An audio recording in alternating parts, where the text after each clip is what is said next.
নমস্কাৰ স্বাগতম এতিয়া বাতৰিলৈ ষ্টুডিঅ'ত মই প্ৰাঞ্চল যমুনামুখত দুটা পিস্তল সক্ৰিয় গুলিসহ 5 কুখ্যাত ডকাইতক গ্ৰেপ্তাৰ কৰা হৈছে গোপন সূত্ৰৰ ভিত্তিত ভাৰপ্ৰাপ্ত আৰক্ষী বিষয়া জয়ন্ত নৰহৰ নেতৃত্বত যোৱা আৰক্ষীয়ে অভিযান চলাই ডকাইতৰ দলটোক কৰায়ত্ব কৰিবলৈ সক্ষম হয় ধৃত ডকাইতকেইটাক আজি আদালতত হাজিৰ কৰাই পুনৰ আৰক্ষীৰ জিম্মাত লোৱা হয় ধৃত ডকাইত দলটোৰ ভিতৰত আছে এগৰাকী যুৱতীও আৰক্ষীয়ে ডকাইতকেইটাৰ পৰা দুটা 9mm পিস্তল আৰু দুটা সক্ৰিয় গুলি উদ্ধাৰ কৰে ধৃত যুৱতীগৰাকীয়ে এটা পিস্তল লুকুৱাই ৰাখিছিল ডকাইতকেইটাৰ পৰা এখন বাহনো জব্দ কৰে আৰক্ষীয়ে যমুনামুখৰ এজন ব্যৱসায়ীৰ ঘৰত ডকাইতি কৰাৰ পৰিকল্পনা কৰিছিল এই দলটোৱে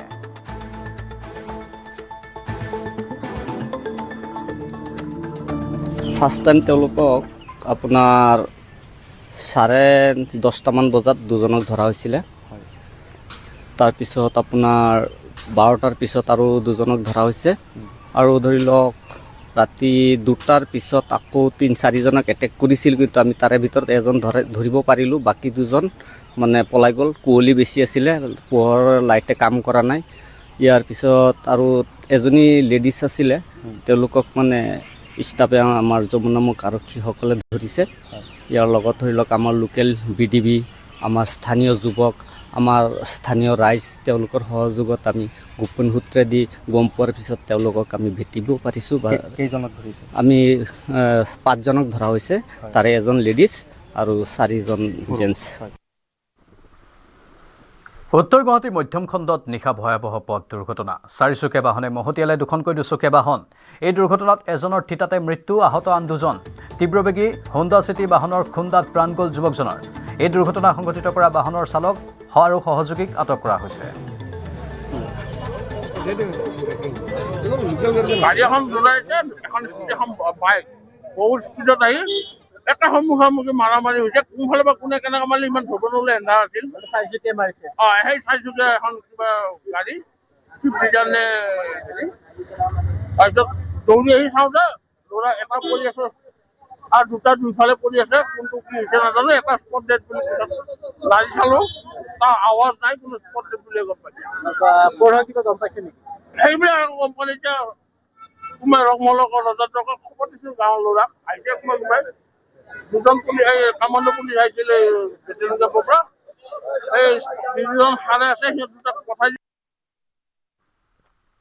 ডবকাৰ যমুনা মৌডঙা সংৰক্ষিত বনাঞ্চলত কাইলৈ চলিব উচ্ছেদ অভিযান প্ৰায় 5,000 বিঘা ভূমি বেদখলমুক্ত কৰিব বন বিভাগে বন বিভাগৰ সংৰক্ষিত ভূমিত অবৈধভাৱে বসবাস কৰি অহা মুঠ 1,258টা পৰিয়ালক কৰা হ'ব উচ্ছেদ ইতিমধ্যে উচ্ছেদ অভিযানৰ বাবে সম্পূৰ্ণ প্ৰস্তুতি সম্পন্ন কৰিছে হোজাই জিলা প্ৰশাসনে উদমাৰী খেলপথাৰত শ আৰক্ষী আৰু CRPF জোৱান মোতায়েন কৰা হৈছে উচ্ছেদ হ'বলগীয়া এলেকাত উপস্থিত হোজাই জিলা আমচুৰ উপদেষ্টা মনোৱাৰ হুছেইন আৰু সভাপতি কবিৰ আহমেদ লস্কৰ উল্লেখযোগ্য যে ইয়াৰ পূৰ্বে বন বিভাগে উচ্ছেদৰ জাননী প্ৰদান কৰিছিল আৰু জাননী পোৱাৰ পিছতে বহু বেদখলকাৰীয়ে নিজেই ঘৰ বাৰী খালী কৰি বনভূমি এৰি গৈছে যদিও এতিয়াও একাংশ লোকে বেদখল কৰি আছে যাৰ বাবে কাইলৈ চলোৱা হ'ব উচ্ছেদ অভিযান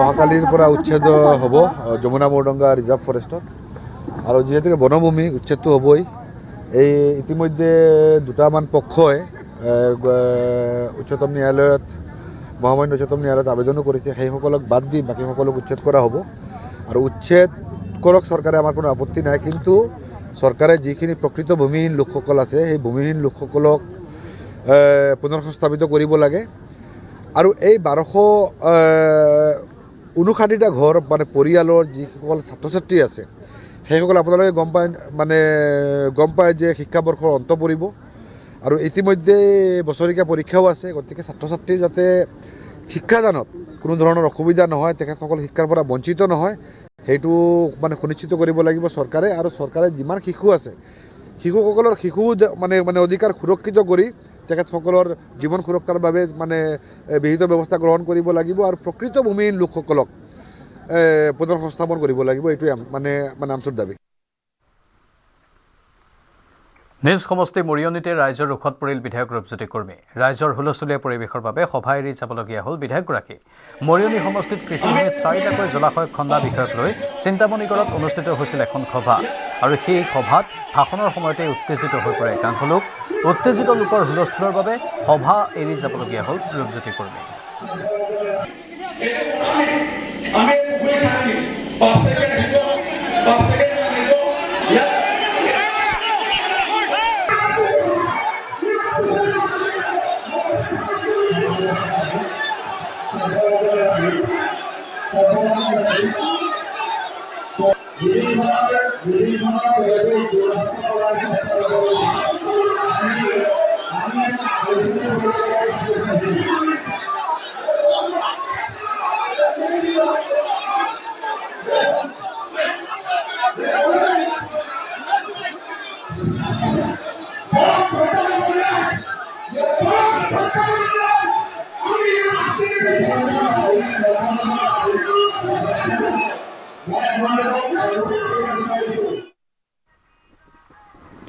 পাঁচদিনীয়া কাৰ্যসূচীৰে আজিৰে পৰা আৰম্ভ চান্দুবি মহোৎসৱ। চান্দুবিৰ বাকৰিত প্ৰথমটো দিনৰ এই পৰিৱেশ আৰু প্ৰথম দিনতে সমাগম ঘটিল শ শ লোকৰ। ৰাভা জনজাতীয় কৃষ্টি সমাহাৰেৰে উজ্বলি উঠিল চান্দুবিৰ বাকৰি। চৰকাৰৰ অৱহেলাৰ বাবে পৰ্যটনস্থলী হিচাপে চান্দুবিৰ লগতে ইয়াৰ সমীপৱৰ্তী লোকে উন্নয়নৰ মুখ নেদেখাৰ বাবে চৰকাৰলৈ বাট নাচাই চান্দুবিৰ বাকৰিত 15 বছৰ পূৰ্বে আৰম্ভ কৰিছিল চান্দুবি মহোৎসৱ। এইবেলিও আজিৰে পৰা 16 সংখ্যক চান্দুবি মহোৎসৱ আৰম্ভ হ'ল। ৰাভা হাছঙৰ মুখ্য কাৰ্যবাহী সদস্য টংকেশ্বৰ ৰাভাই উন্মোচন কৰিলে মহোৎসৱৰ মূল দুৱাৰ। নতুন বৰ্ষত চান্দুবিৰ প্ৰাকৃতিক সৌন্দৰ্য উপভোগ কৰি আনন্দিত উপস্থিত লোকসকল।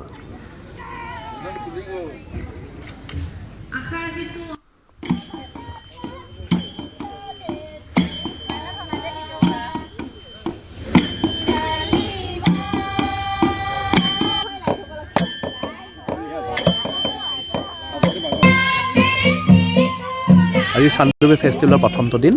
চান্দুবি ফেষ্টিভেলত আমি আমাৰ ইয়াতে আমাৰ চান্দুবি ফেষ্টিভেলত আমাৰ যি ৰাভা ষ্টুডেণ্ট ইউনিয়ন আছে আমাৰ লগতে ইয়াতে আমাৰ যি ৰাভা হাছং ছাত্ৰ পৰিষদ আছে সকলোৰে সহযোগত আমাৰ চান্দুবি ফেষ্টিভেল আয়োজন কৰা হয়। আৰু চান্দুবি ফেষ্টিভেলটো বিশেষকৈ আয়োজন কৰা হয় কিয়নো আপোনালোকে সকলোৱে জ্ঞাত যে 1897 চনতে আমাৰ এই হ্ৰদটো জন্ম পাইছিল চান্দুবি হ্ৰদ। বিশ্বৰ বহুত কম আছে 1897 চনত যেতিয়া ভূমিকম্প হয় তেতিয়া আমাৰ এই হ্ৰদৰ জন্ম হৈছিলে। বিশ্বত বহুত কম হ্ৰদ আছে যি নেকি ভূমিকম্পৰ ফলত জন্ম হৈছিলে। চব চান্দুবি ফেষ্টিভেলক লৈ চান্দুবি হ্ৰদক লৈ আমি অকল পলাশবাৰী সমষ্টিবাসী ৰাইজ নহয়, অকল দক্ষিণ কামৰূপৰ ৰাইজে নহয়, গোটেই অসমবাসী ৰাইজে আমি গৌৰৱ কৰোঁ। আৰু ভাৰতবৰ্ষৰ এটা অত্যন্ত উল্লেখনীয় এটা হ্ৰদ কিয়নো গোটেই বিশ্বত আমি আমাৰ এই হ্ৰদটোক আমি আগবঢ়াই লৈ যাবলৈ। আৰু সেইটো কাৰণে চান্দুবি ফেষ্টিভেলৰ মুখ্য উদ্দেশ্য হ'ল যাতে আমি হ্ৰদৰ বিষয়ে আমি গোটেই বিশ্বত আমি এটা সজাগতা আনিব পাৰোঁ। বছৰৰ প্ৰথম দিনটোত গ্ৰন্থৰ সুবাস বিচাৰি অসম গ্ৰন্থমেলাত গ্ৰন্থ অনুৰাগীৰ ভিৰ। নিজৰ ভাল লগা কিতাপখন বিচাৰি প্ৰতিখন বিপণী চলাথ কৰিছে পঢ়ুৱৈসকলে। মেয়ৰ মৃগেন শৰণীয়াইও গ্ৰন্থমেলালৈ আহি বিচাৰিছে নিজৰ ভাল লগা কিতাপখন। প্ৰতিগৰাকী গ্ৰন্থপ্ৰেমীৰ হাতে হাতে নিজৰ ভাল লগা কিতাপৰ টোপোলা দেখা গৈছে। নিশ্চয়কৈ অসম গ্ৰন্থমেলাৰ আজি নৱমটো দিন আৰু সমান্তৰালকৈ 2026 বৰ্ষৰ প্ৰথমটো দিন। এই অসম গ্ৰন্থমেলাত বৰ্তমান উপস্থিত আছোঁ। তাৰ পৰা আমাৰ দৃশ্যসমূহ দেখুৱাবলৈ যত্ন কৰিম। ইতিমধ্যে কৈছোঁৱে যে বছৰৰ প্ৰথমটো দিনতেই গ্ৰন্থৰ প্ৰতি মানুহৰ যি আগ্ৰহ বা গ্ৰন্থ কিনাৰ যি হেঁপাহ সেয়া আমি দেখিবলৈ পাইছোঁ। হাজাৰ হাজাৰ আচলতে গ্ৰন্থপ্ৰেমী তেওঁলোক আহিছে অসম গ্ৰন্থমেলালৈ নিজৰ হাততে এটা কিতাপৰ টোপোলা লৈ এবাৰ ওলাই যোৱা দেখিবলৈ পোৱা গৈছে। ইতিমধ্যে কৈছোঁ যে নৱমটো দিনলৈকে প্ৰায় বহু কোটি টকাৰ আচলতে কিতাপ বিক্ৰী হৈছে। তেওঁলোকে কিতাপ বিক্ৰী কৰিছে। মেয়ৰ আহি পাইছে। মই প্ৰথমে নৱবৰ্ষৰ শুভেচ্ছা জ্ঞাপন কৰিছোঁ আপোনালৈ। ধন্যবাদ। আপোনালোকৰ জৰিয়তে সমগ্ৰ গুৱাহাটীবাসী ৰাইজৰ অসমবাসী ৰাইজৰ আমি নৱবৰ্ষৰ শুভেচ্ছা জ্ঞাপন কৰিছোঁ। এতিয়া কেনেকুৱা ধৰণে কিতাপৰ বৰ্ষ হিচাপে 2025 বৰ্ষতো চৰকাৰে ঘোষণা কৰিছিল গ্ৰন্থৰ বৰ্ষ হিচাপে। 2026 বৰ্ষতো প্ৰথমটো দিনতে হাজাৰ হাজাৰ গ্ৰন্থপ্ৰেমী আহিছে, কিতাপ কিনিছে। আপুনিও আহি পাইছে, নিশ্চয়কৈ কিতাপ কিনাৰ আগ্ৰহ বা কিতাপ কিনিব নিশ্চয়কৈ। হয়, আমি সৰুৰ পৰা এই গুৱাহাটী বুক ফেয়াৰ বা অসম প্ৰশাসনৰ যি কৰে বুক ফেয়াৰৰ লগত আমি অতিকৈ জড়িত হৈ থাকোঁ। আৰু প্ৰতি বছৰে আমাৰ নিজৰ মনোপচন্দৰ এখন কিতাপ পোৱাৰ কাৰণে চেষ্টা গ্ৰহণ কৰোঁ আৰু পোৱা যায়। আমাৰ ল'ৰা ছোৱালীসমূহ আহি ইয়াতে কিতাপসমূহ বিচাৰে আৰু এই কিতাপ গ্ৰন্থপ্ৰেমী ৰাইজৰ কাৰণে এই বুক ফেয়াৰটো আদৰ মানে অতীতৰ পৰা আছে, আজিও আছে। আজি চব কিমানখিনি আছে, অহা 6 তাৰিখলৈকে চলিব। ইয়াৰ দৰ্শকৰ লগতে পঢ়ুৱাৰ সংখ্যা বৃদ্ধি পাব। কোনখন কিতাপ এবাৰ কিনাৰ মন বা কোনগৰাকী লেখকৰ কিতাপ এবাৰ কিনিব? হয়, বিভিন্ন ধৰণৰ আমাৰ লেখক আছে। কিছুমান জনপ্ৰিয়তা যাৰ আছে তেওঁলোকৰো কিতাপখনো অতিকৈ পঢ়ি পেলাই ভাল লাগে, আৰু কিছুমান নতুন মানে লেখক আহিছে যিবিলাক যুৱ প্ৰজন্মক প্ৰভাৱিত কৰে। তেওঁলোকৰ কিতাপ পালে নিশ্চয়কৈ ভাল কিতাপখন চাই আমি লোৱাৰ ব্যৱস্থা কৰিম। ঠিক আছে, পুনৰবাৰ নৱবৰ্ষৰ শুভেচ্ছা জনাইছোঁ। ধন্যবাদ, শুভেচ্ছা জ্ঞাপন কৰিছোঁ।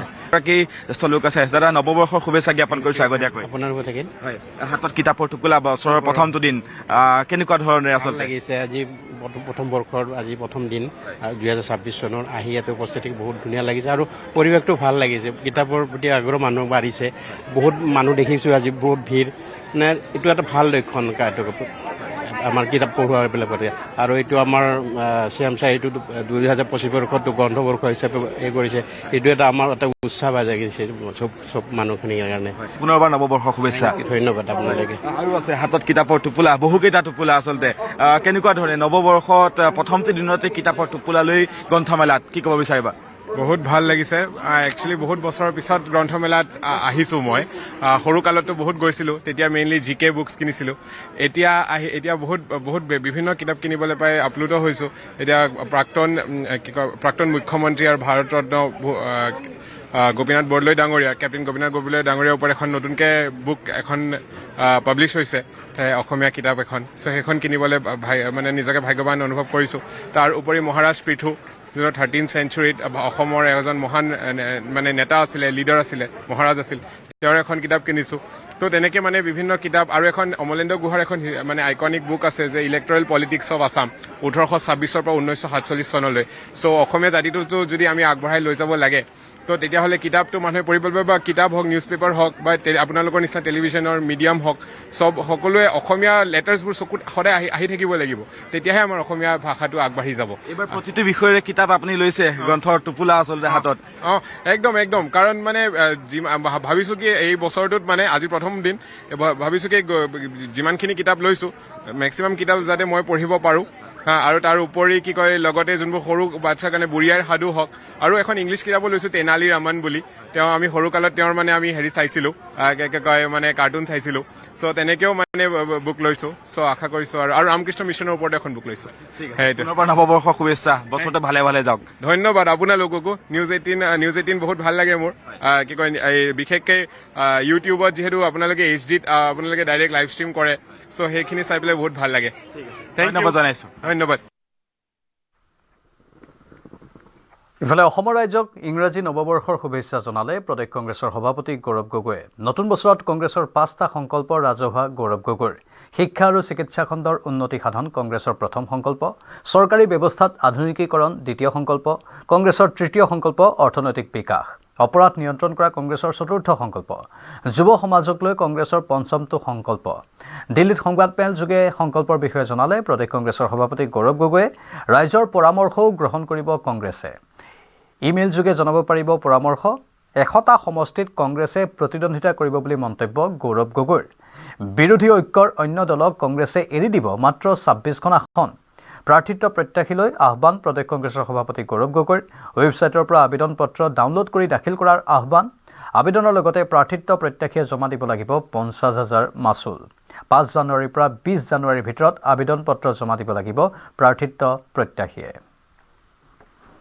এই সংবাদমেল যোগেদি সমূহ অসমবাসীলৈ মই ইংৰাজী নৱবৰ্ষৰ শুভেচ্ছা জ্ঞাপন কৰিছোঁ।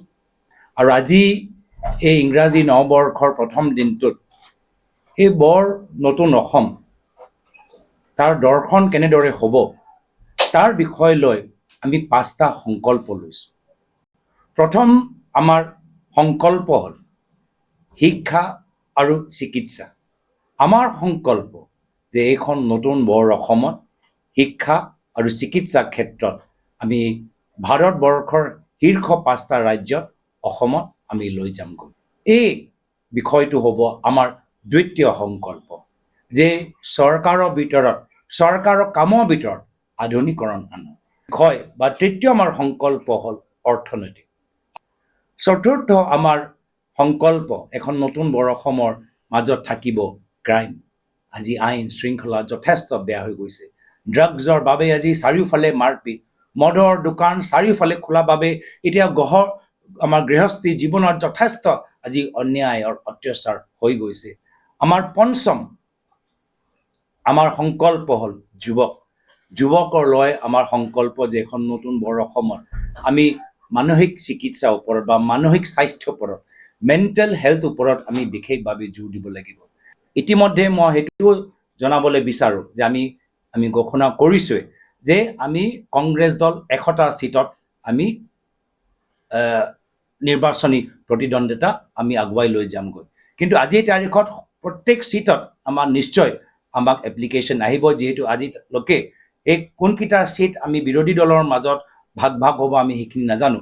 কিন্তু যেতিয়া বিৰোধী দলসকলৰ মাজত কিছু সিটবোৰ যেতিয়া ভাগ কৰা যাব, সেই সিটত য'ত আমাৰ প্ৰাৰ্থীসকলে বা আমাৰ কংগ্ৰেছৰ মানুহবোৰ এপ্লিকেশ্যন তেওঁলোকে দিছে আৰু এপ্লিকেশ্যন লগত কিছু এপ্লিকেশ্যন ফিজ তেওঁলোকে জমা দিছে, এই এপ্লিকেশ্যন ফিজ আমি তেওঁলোকক ঘূৰাই দিম য'ত সিট এলায়েন্স পাৰ্টিক দিয়া গৈছে। আবেদনৰ মাচুল আমি 50,000 টকা আমি ৰাখিছোঁ আৰু আকৌ কৈছোঁ যে যি সিটত আমি আগৰ প্ৰশ্নৰ দৰে বিৰোধী দলক দিয়া যাব এই সিটৰ ভিতৰত এই এপ্লিকেশ্যনৰ মাচুলটো আমি ঘূৰাই দিম। নতুন বছৰত সৰ্বস্তৰৰ উন্নয়নেৰে নজিৰ গঢ়াৰ পণ মুখ্যমন্ত্ৰীৰ। নতুন দিনৰ আলাপত মুখ্যমন্ত্ৰী হিমন্ত বিশ্ব শৰ্মাই দাঙি ধৰিলে ৰূপৰেখা।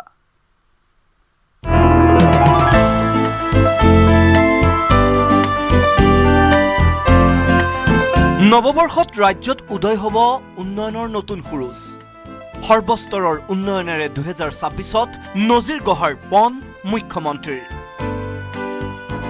কিদৰে ফলিয়াব মুখ্যমন্ত্ৰীৰ সপোন?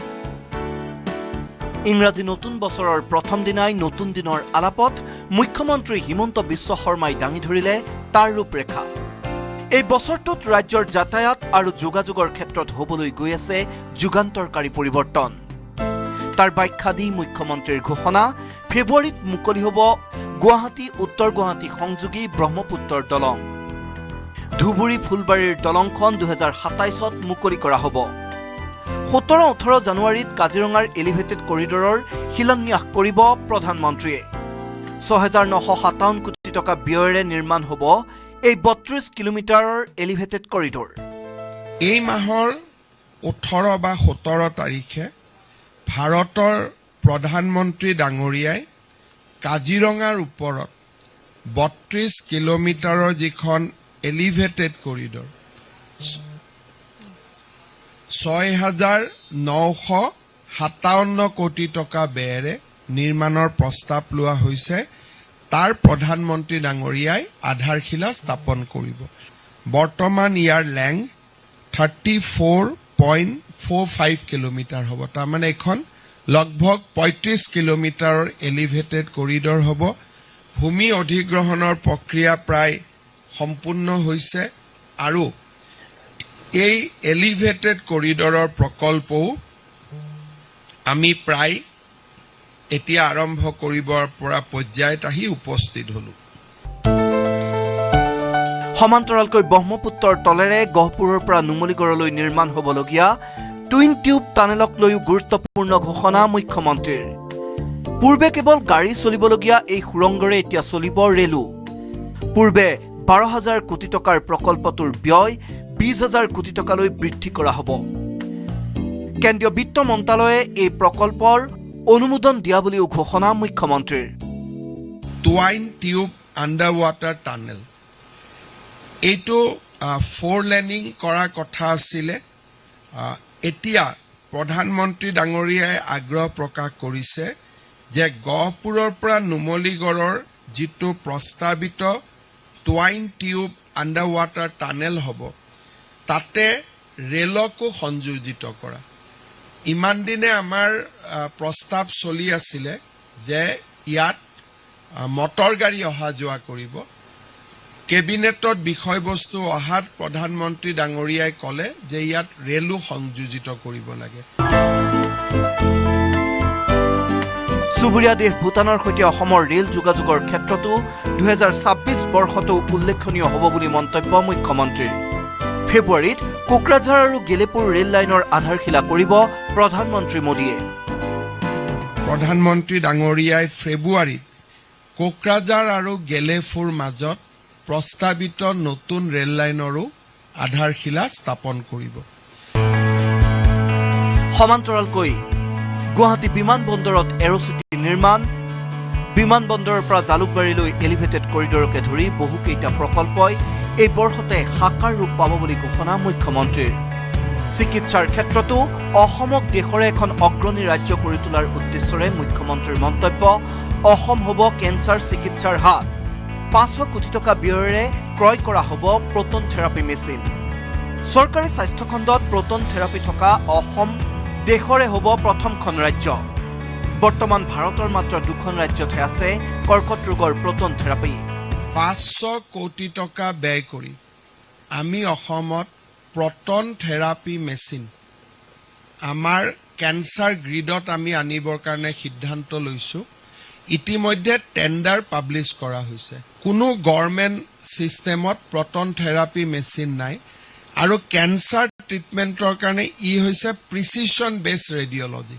প্ৰটন থেৰাপি অহাৰ লগে লগে ইণ্ডিয়াৰ মেক্সিমাম কেঞ্চাৰ পেচেণ্ট অসমত ট্ৰিটমেণ্টৰ কাৰণে আহিব, যিসকলক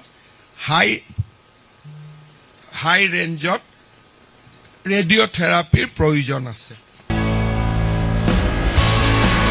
ইয়াৰ উপৰি ৰাজ্যৰ চিকিৎসা খণ্ডৰ হৃদপিণ্ডস্বৰূপ গুৱাহাটী মেডিকেল কলেজ হাস্পতালক 9 ৰূপত গঢ়ি তোলাৰ ঘোষণাৰে মুখ্যমন্ত্ৰীৰ মন্তব্য, 2200 কোটি টকাৰে নতুন ৰূপ দিয়া হ'ব গুৱাহাটী মেডিকেল কলেজ হাস্পতালক। গুৱাহাটী মেডিকেল কলেজৰ পুৰণা বিল্ডিংটো কমপ্লিট ডিমলিজ হৈ 2200 কোটি টকাৰে তাত এটা সম্পূৰ্ণ আধুনিক হস্পিটাল এখন নিৰ্মাণ কৰা হ'ব। ইতিমধ্যে টেণ্ডাৰ আদি হৈ গ'ল, তাৰ কাম 2 দিনতে আৰম্ভ হ'ব। অসমত সৌৰশক্তি উৎপাদনৰ বিপ্লৱ সূচনাৰ ঘোষণাৰে মুখ্যমন্ত্ৰীয়ে ব্যক্ত কৰিলে 350 মেগাৱাট সৌৰশক্তি উৎপাদনৰ পৰিকল্পনাৰ কথা। অসমত হ'ব 5টা পাম্প ষ্টোৰেজ। ইতিমধ্যে ছেমিকণ্ডাক্টৰ প্ৰকল্পৰ জৰিয়তে ৰাজ্যত ঔদ্যোগিক উন্নয়নৰ 9 দিগন্তৰ সূচনা হোৱাৰ সময়তে মুখ্যমন্ত্ৰীৰ ঘোষণা, অতি শীঘ্ৰে অসমত মোবাইল নিৰ্মাণকাৰী কোম্পানী স্থাপন হ'ব। উদ্যোগৰ সমান্তৰালকৈ কৃষি খণ্ডৰো উন্নয়ন হৈছে বুলি দাবী কৰি মুখ্যমন্ত্ৰীৰ ঘোষণা, বিগত বৰ্ষত ৰাজ্যৰ কৃষকৰ পৰা চৰকাৰে ক্ৰয় কৰিলে 8.50 লাখ মেট্ৰিক টন ধান। শিক্ষা খণ্ডৰো ব্যাপক উন্নয়ন হোৱা বুলি কৈ মুখ্যমন্ত্ৰীয়ে ক'লে, চৰকাৰৰ দূৰদৰ্শী নীতিৰ বাবে ৰাজ্যত 3.8% হ্ৰাস ড্ৰপ আউটৰ সংখ্যা। ইফালে চাহ শ্ৰমিকসকলৰ ওপৰত হোৱা 200 বছৰীয়া শোষণৰ ওৰ পেলাবলৈ ৰাজ্য চৰকাৰে চাহ শ্ৰমিকক ভূমিপট্টা দিয়াৰ প্ৰসংগত মুখ্যমন্ত্ৰীৰ স্পষ্ট মত, একাংশ চাহ বাগিচাৰ মালিকে সহযোগ কৰা নাই চৰকাৰক। সহযোগ নকৰিলে চাহ বাগিচাৰ মালিকৰ বিৰুদ্ধে লোৱা হ'ব কঠোৰ ব্যৱস্থা। চৰকাৰী ইনচেণ্টিভ বন্ধ কৰিব ৰাজ্য চৰকাৰে। টি গাৰ্ডেনৰ ক্ষেত্ৰত যিখন আমি বিল পাছ কৰিছোঁ, য'ত নেকি টি গাৰ্ডেনৰ মাটি বা লেবাৰ কলনীৰ মাটি আমি টি গাৰ্ডেনৰ শ্ৰমিকসকলক দিম, ইও এখন অসমত ট্ৰান্সফৰ্মেটিভ লেজিছলেশ্যন। ৰাজ্যপাল মহোদয়ে ইতিমধ্যে তাত হস্তাক্ষৰ কৰিছে আৰু আমি লেণ্ড একুইজিশ্যনৰ প্ৰচেছ আৰম্ভ কৰিছোঁ। 3,33,000 ফেমিলিক ই উপকৃত কৰিব। আমাৰ চাহ বাগিচাৰ মালিকসকলৰ এই ক্ষেত্ৰত কোঅপাৰেশ্যন আমি যথেষ্ট ভাল পোৱা নাই। সেইবাবে আমি এটা সিদ্ধান্ত লৈছোঁ যে যিসকল মালিকে এই একুইজিশ্যন প্ৰচেছটোত আমাক সহায় নকৰিব, চৰকাৰে তেওঁলোকৰ প্ৰতি আগবঢ়োৱা সকলো ইনচেণ্টিভ আমি উইথড্ৰ কৰিম। ভিডিঅ' জাৰ্নেলিষ্ট সঞ্জয় বৰাৰ সৈতে হীৰকজ্যোতি মালাকাৰ আৰু বলেন ভট্টাচাৰ্যৰ report, news 18 Assam north east. জনগাঁথনিৰ সলনি আৰু বাংলাদেশ আৰু পাকিস্তানৰ পৰা চলা ৰাজনৈতিক আক্ৰমণক লৈ নতুন দিনৰ আলাপত মুখ্যমন্ত্ৰী হিমন্ত বিশ্ব শৰ্মাক প্ৰশ্ন। নিউজ 18 অসম নৰ্থ ইষ্টৰ সম্পাদক পৰাগমণি আদিত্যৰ প্ৰশ্নৰ উত্তৰ দিলে মুখ্যমন্ত্ৰীয়ে। নিৰ্বাচনমুখী বছৰটোত নিশ্চিতভাৱে অসমৰ জনগাঁথনিৰ পৰিৱৰ্তন, ডেমোগ্ৰাফিক চেঞ্জেছ এটা গুৰুত্বপূৰ্ণ ৰাজনৈতিক বিষয় হিচাপে আপোনালোকৰ দলৰ নেতাসকলেও উপস্থাপন কৰিছে। কিন্তু মোৰ প্ৰশ্ন দুটা। মূলতঃ প্ৰথমটো হ'ল যে খিলঞ্জীয়া ইছলাম ধৰ্মাৱলম্বী লোকসকল, খিলঞ্জীয়া অসমীয়া মুছলমান লোকসকল, তেওঁলোকে অকণমান দুখ পাব পৰাকৈও কিছু কথা হৈছে, হয়তো নেতৃবৰ্গৰ পৰা হোৱা নাই, অলপ ভুল বুজাবুজিৰ এটা নেৰেটিভ সৃষ্টি হৈছে। প্ৰথম কথা এই বিষয়টোৰ ওপৰত আপোনাৰ পৰা এটা মন্তব্য বিচাৰিলোঁ। আৰু দ্বিতীয় কথাটো হ'ল যে যোৱা কিছুদিনৰ পৰা বাংলাদেশ আৰু পাকিস্তানৰ পৰা আনকি আমি আমাৰ যেতিয়া মিডিয়াৰ নিউজ পেজবোৰ চাওঁ তাতো এক পলিটিকেল আইডিঅলজিৰে পোষ্ট কিছুমান কৰে, আক্ৰমণ কৰে। আৰু এই বিষয়টোৱে অকণমান সমগ্ৰ নিৰ্বাচনলৈকে এটা নেৰেটিভ সৃষ্টি কৰিবলৈ বা এটা বিশৃংখলতা সৃষ্টি কৰিবলৈ চেষ্টা কৰাৰ নিচিনা এটা সন্দেহ হৈছে। এই সম্পৰ্কত আপোনাৰ হাতত কিবা তথ্য আছে নেকি বা প্ৰশাসনে নজৰ ৰাখিছে নেকি? ধন্যবাদ। কিছুমান কথাত যেনেকে খিলঞ্জীয়া মুছলমানসকলে দুখ পায়, কিছুমান ক্ষেত্ৰত খিলঞ্জীয়া হিন্দুসকলেও দুখ পায়। এনেকুৱা হ'ব নালাগে যে হিন্দুসকলৰ দুখ পোৱাটো আমি চিন্তা নকৰিম। যেনেকে ধুবুৰীত যেতিয়া এটা ঈদৰ দিনাখন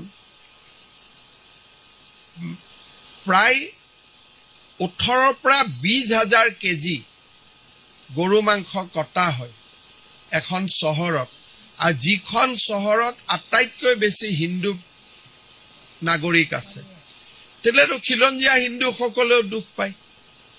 একোটা একোটা লাভ জেহাদৰ ঘটনাই খিলঞ্জীয়া হিন্দুসকলকো দুখ দিয়ে। সেইকাৰণে খিলঞ্জীয়া মুছলমান আৰু খিলঞ্জীয়া হিন্দু সকলোৱে লগ লাগি অসমখনক আমি কেনেকে ৰক্ষা কৰিম তাৰ বিষয়ে আলাপ আলোচনা কৰিব লাগে।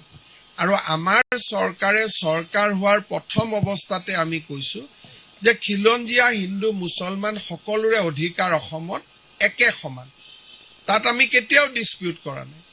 কিন্তু আমি নিশ্চিতভাৱে বিচাৰো যে হিন্দু প্ৰধান অঞ্চলত গৰু মাংসৰ ভক্ষণ বন্ধ হ'ব লাগে। হিন্দু প্ৰধান অঞ্চলত বা হিন্দু ছোৱালীসকলক বিভিন্ন নামেৰে লাভ জেহাদৰ যিটো আক্ৰমণৰ বলি কৰি লোৱা হয় সেয়া হ'ব নালাগে। গতিকে আমি পদে পদে প্ৰতিটো দিনতে যি দুখ পাই আছো তাৰ বিষয়ে অসমত চিন্তা হোৱা উচিত। আৰু খিলঞ্জীয়া মুছলমানসকলে বুজি পাব লাগিব যে খিলঞ্জীয়া হিন্দুসকলে ক'ত দুখ পাই আছে, আৰু তেওঁলোকে মিয়া মুছলমানসকলৰ কিছুমানে যি অত্যাচাৰ কৰে, ফেচবুক পোষ্ট লিখে, কিবা লিখে, যেতিয়া খিলঞ্জীয়া মুছলমানসকল সৰব হৈ উঠিব, আজি যি বাংলাদেশৰ ঘটনা হৈছে বা প্ৰতিটো দিনে একোটা মিয়া মুছলমানে অবৈধ বুলিয়ে মই তেওঁলোকক কম, ফেচবুক কৰে, ইনষ্টাগ্ৰাম কৰে, ইয়াৰ কাউণ্টাৰ যদি খিলঞ্জীয়া মুছলমান মানুহখিনিয়ে দিয়ে তেতিয়াহ'লে আমাৰ খিলঞ্জীয়া হিন্দু মানুহখিনিৰ শক্তিটো বাঢ়িব। নহ'লে বৰপেটা, ধুবুৰী, গোৱালপাৰাত আমিতো আজি মাইনৰিটি। গতিকে এই মাইনৰিটি মানুহখিনিক সাহস লাগে, শক্তি লাগে।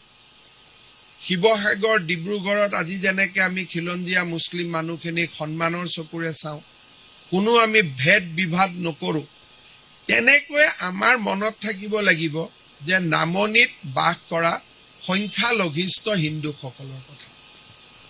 আৰু দুইটা ধৰ্মাৱলম্বীৰ লোকে দুইটাৰে যেতিয়া মনোকষ্ট বুজি পাব তেতিয়া অসমখন স্বাভাৱিকভাৱে শান্তি হ'ব, ধৰ্মীয় সম্প্ৰীতি বাঢ়িব, ইজনৰ সিজনৰ বুজাবুজি বাঢ়িব।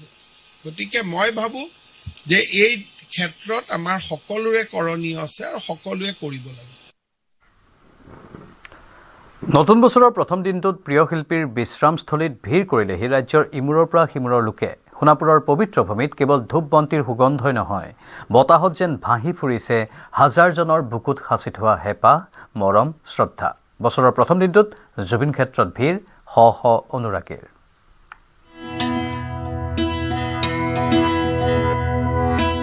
ৰাজ্যবাসীৰ মনত আজিও বিশাল শূন্যতা। হিয়াৰ আমঠুবিহীন এটা নতুন বছৰত ভৰি দিলে সময়ে। বছৰৰ প্ৰথম দিনটোত জুবিন ক্ষেত্ৰত ভিৰ শ শ অনুৰাগীৰ। অনুৰাগীৰ বাবে এয়া যে নহয় কোনো সমাধি, এয়া শ্ৰদ্ধা আৰু আৱেগৰ থলী। আজি বছৰৰ প্ৰথম দিনটো জুবিন ক্ষেত্ৰত এগছি বন্তি প্ৰজ্বলনে আমি আজি অসমবাসী হিয়াৰ আমঠুক এবাৰ দৰ্শন কৰিব আহিলোঁ। জীৱিত কালতো আমি তেওঁক দেখিছিলোঁ আৰু তেওঁৰ মৃত্যুৰ পিছতো তেওঁৰ প্ৰতি আমাৰ যি অনুভূতি আমাৰ চিৰপ্ৰবাহমান আমাৰ হৃদয়ত সদায় হৈ থাকিব। দূৰ দূৰণিৰ পৰা অনুৰাগী আহিল নতুন বছৰৰ প্ৰথম দিনটোত প্ৰিয় শিল্পীৰ বাবে এগছি বন্তি জ্বলাবলৈ। গোলাঘাট নুমলীগড়ৰ লগতে ৰাজ্যৰ ভিন্ন প্ৰান্তৰ অনুৰাগী আহিল নতুন দিনটোত প্ৰাণৰ শিল্পীক সেৱা জনাবলৈ। হাতে হাতে ধূপ চাকি লৈ জুবিন গাৰ্গৰ শান্তি কামনা অনুৰাগীৰ। সোণাপুৰৰ পবিত্ৰ ভূমিত কেৱল ধূপ বন্তিৰ সুগন্ধই নহয়, বতাহত যেন ভাহি ফুৰিছে হাজাৰজনৰ বুকুত সাঁচি থোৱা হেঁপাহ, মৰম, শ্ৰদ্ধা। আমি এইটোৱেই কামনা কৰোঁ, এইটোৱেই বিচাৰোঁ যে তেওঁ ন্যায় পাওক আৰু তেওঁ আমাৰ জাষ্টিচ ফৰ জুবিন আমি ন্যায় পাওঁ, সেইটোৱে আমি কামনা কৰোঁ আৰু সেইটো কাৰণে ইমান আশা লৈ আমি ইয়াতে আহিছোঁ। সকলোৰে এটাই দাবী, ত্বৰান্বিত হওক প্ৰিয় শিল্পীৰ ন্যায় প্ৰক্ৰিয়া। শীঘ্ৰেই শাস্তি পাওক দোষীয়ে। কোনোবাই যদি মৰমৰ এখন গামোচা আগবঢ়াইছে, আন কোনোবাই সকলোৰে একেথৰে চাই ৰৈছে প্ৰিয় শিল্পীৰ বিশ্ৰামস্থলীক। আমি আশা কৰোঁ যাতে নৱপ্ৰজন্মৰ সকলোৱে তেওঁৰ সৃষ্টিৰাজিক মনত পেলাওক আৰু তেওঁৰ যি ন্যায় প্ৰক্ৰিয়া, এই ন্যায় প্ৰক্ৰিয়াটো অতি ত্বৰান্বিত হওক আৰু অতি সোনকালে তেওঁ যাতে ন্যায় পায়, আমি চৰকাৰলৈ এইটো অনুৰোধ জনাইছোঁ। নতুনৰ উৎসাহ মনত থাকিলেও কিবা এটা নোহোৱাৰ শোকে যেন খুন্দিয়াই আছে সকলোৰে মনত। বিগত সময়ৰ দুখ পাহৰি নতুনক আদৰিলেও জুবিন অবিহনে যেন চিৰদিন উকা হৈ ৰ'ব অসম। আনহাতে বছৰৰ পহিলা দিনটোতে জুবিন ক্ষেত্ৰত উপস্থিত হ'ল অৰুণ গাৰ্গ। ভাতৃৰ অন্তিম শয়নস্থলী চিকুনাই ন ৰূপত সজালে অৰুণ গাৰ্গে। গামোচা ফুলেৰে বিশ্ৰামস্থলী সজাই আৱেগিক হৈ পৰিল জুবিনৰ ছাটোৰ দৰে থকা অৰুণ। ভাল হওক চবৰে আৰু যেনেকৈ এনেকুৱা বছৰ আৰু কেতিয়াও নাহক, মোৰ এইটোৱে তাৰ প্ৰাৰ্থনা কৰিছোঁ। মোৰ দাদা গোটেইবিধ থাকক, তাৰে আত্মা শান্তি দিয়ক। মোৰ দাদা আশীৰ্বাদ কৰক চবকে, নতুন বছৰটো ভাল হওক। মোৰ মন্দিৰ এইটোৱে হয়, মোৰ ভগৱান এইজনে আৰু মোৰ বেলেগ ভগৱান নাই, মোৰ দাদাই মোৰ ভগৱান। বছৰৰ পহিলা দিনটোতে গানৰ ভগৱানৰ আশীৰ্বাদ বিচাৰি অনুৰাগীৰ সোঁত দেখি অভিভূত হৈ পৰিল অৰুণ গাৰ্গ। বিগত ৩ মাহে জুবিন ক্ষেত্ৰত হাজাৰ হাজাৰ অনুৰাগীৰ উপস্থিতিয়ে প্ৰমাণ কৰিছে যে কায়িকভাৱে নহলেও জুবিন গাৰ্গ প্ৰতিজন অসমীয়াৰ হৃদয়ত আছে আৰু থাকিব। যোৰাপাটৰ পৰা মৌচুম বৈশ্যৰ report, news 18 Assam north east. পহিলা জানুৱাৰীতে অসমীয়াৰ প্ৰাণৰ শিল্পী জুবিন গাৰ্গৰ উচিত ন্যায়ৰ বাবে চৰকাৰৰ তৎপৰতাৰ বিষয়ে অৱগত কৰিলে মুখ্যমন্ত্ৰীয়ে। আনহাতে ৰৈ ৰৈ বিনালীৰ সংগৃহীত SGSTৰ ধন কলাগুৰু ফাউণ্ডেশ্যনক দিয়াৰ সিদ্ধান্ত গ্ৰহণ চৰকাৰৰ। 2025ৰ সবাতোকৈ অপূৰণীয় ক্ষতি আছিল জুবিন গাৰ্গৰ প্ৰয়াণ। জুবিনৰ শোকত আসন্ন হৈ থকা ৰাজ্যবাসীৰ দাবীৰ প্ৰতি সঁহাৰি দি চৰকাৰে তৎপৰতাৰে ন্যায় প্ৰদানৰ পদক্ষেপ লৈছিল। ন্যায় ব্যৱস্থা যাতে নিৰপেক্ষ আৰু দ্ৰুততৰ হয়, তাৰ বাবে চৰকাৰে গ্ৰহণ কৰিছে তৎপৰতা। জুবিন গাৰ্গৰ গোচৰত বিশেষ পাব্লিক প্ৰচিকিউটৰ দিব চৰকাৰে। 5-6 জানুৱাৰীত পাব্লিক প্ৰচিকিউটৰৰ নাম ৰাজহুৱা কৰিব। পহিলা জানুৱাৰীৰ দিনাই বিশেষ চৰকাৰী অধিবক্তা নিয়োগ কৰাৰ কথা ঘোষণা কৰিলে মুখ্যমন্ত্ৰী ডক্টৰ হিমন্ত বিশ্ব শৰ্মাই। ৰাজ্য চৰকাৰে আমি এই গোটেই ঘটনাটোৰ যাতে ন্যায় বাস্তৱসংগত হ'ব পাৰে, লিমিটেড টাইমৰ ভিতৰত ন্যায় হ'ব পাৰে, সেইকাৰণে ৰাজ্য চৰকাৰে ইতিমধ্যে অহা 12 জানুৱাৰীৰ পৰা স্পেচিয়েল পাব্লিক প্ৰচিকিউটৰ এই গোটেই ঘটনাটোক যাতে ন্যায়ালয়ত আমি প্ৰতিষ্ঠা কৰিব পাৰোঁ, তাৰ বাবে স্পেচিয়েল পাব্লিক প্ৰচিকিউটৰ নিয়োগৰ বাবে সিদ্ধান্ত লৈছে। 12 জানুৱাৰীৰ পৰা নিয়োগ কৰা হ'ব বিশেষ চৰকাৰী অধিবক্তা। জুবিনৰ গোচৰৰ বাবে চৰকাৰে বিশেষ আদালতৰ বাবে আবেদন জনাব। গুৱাহাটী উচ্চ ন্যায়ালয়ৰ মুখ্য ন্যায়াধীশক আবেদন কৰিব বুলিও জনালে মুখ্যমন্ত্ৰীয়ে।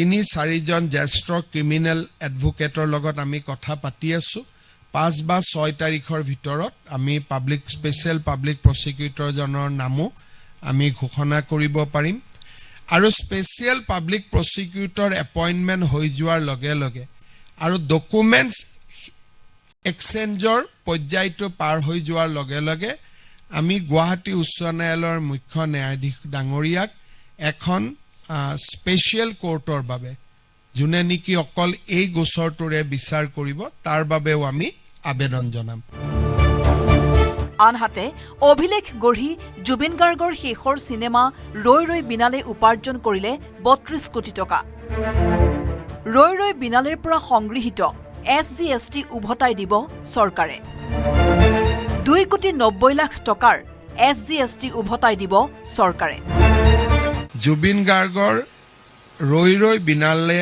ছবিখনে চিনেমা হলৰ পৰা অসমৰ ৰাইজে টিকট বা বিভিন্ন ধৰণৰ যেটো ট্ৰানজেকশন হয় তাৰ পৰা ৩২ কোটি টকা আহৰণ কৰিছে এই ৩২ কোটি টকাৰ বিপৰীতে ৰাজ্য চৰকাৰে লাভ কৰা 2,90 লাখ টকাৰ GST আজি বা অহাকালি আমি কলাগুৰু ফাউণ্ডেশ্যন যাক জুবিন গাৰ্গে স্থাপন কৰিছিল তালৈকে আমি হস্তান্তৰ কৰিম ইতিমধ্যে পুঁজি বিত্ত বিভাগে মুকলি কৰি দিছে আজি বা অহাকালি আমি 2,90 লাখ টকা যেটো ষ্টেট GST আমি কালেক্ট কৰিছিলোঁ তাক আমি অহাকালি কলাগুৰু ফাউণ্ডেশ্যনলৈকে উভতাই দিম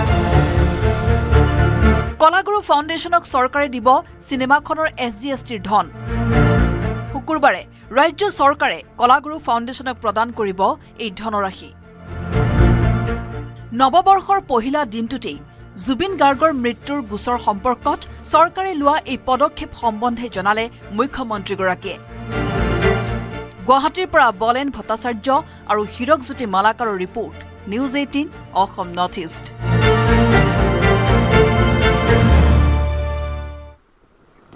শীঘ্ৰে কলকাতা আৰু গুৱাহাটীৰ মাজত চলিব দেশৰ প্ৰথমখন বন্দে ভাৰত স্লিপাৰ ৰেল ঘোষণা কৰিলে ৰেলমন্ত্ৰী অশ্বিনী বৈষ্ণৱে কেইদিনমানৰ পিছতে ৰেলখনৰ ফ্লাইক অফ কৰিব প্ৰধানমন্ত্ৰীয়ে ৰেলখনৰ পৰীক্ষণ ইতিমধ্যে সম্পূৰ্ণ হৈছে বিশ্বমানৰ সুবিধা সুৰক্ষা আৰু আধুনিক ভ্ৰমণৰ সকলো অভিজ্ঞতা বন্দে ভাৰত স্লিপাৰ ৰেলত লাভ কৰিব যাত্ৰীয়ে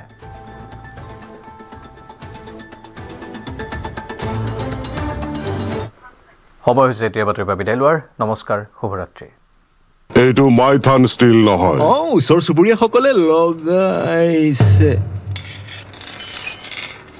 ষ্ট্ৰং মানে মাইথান ষ্টিল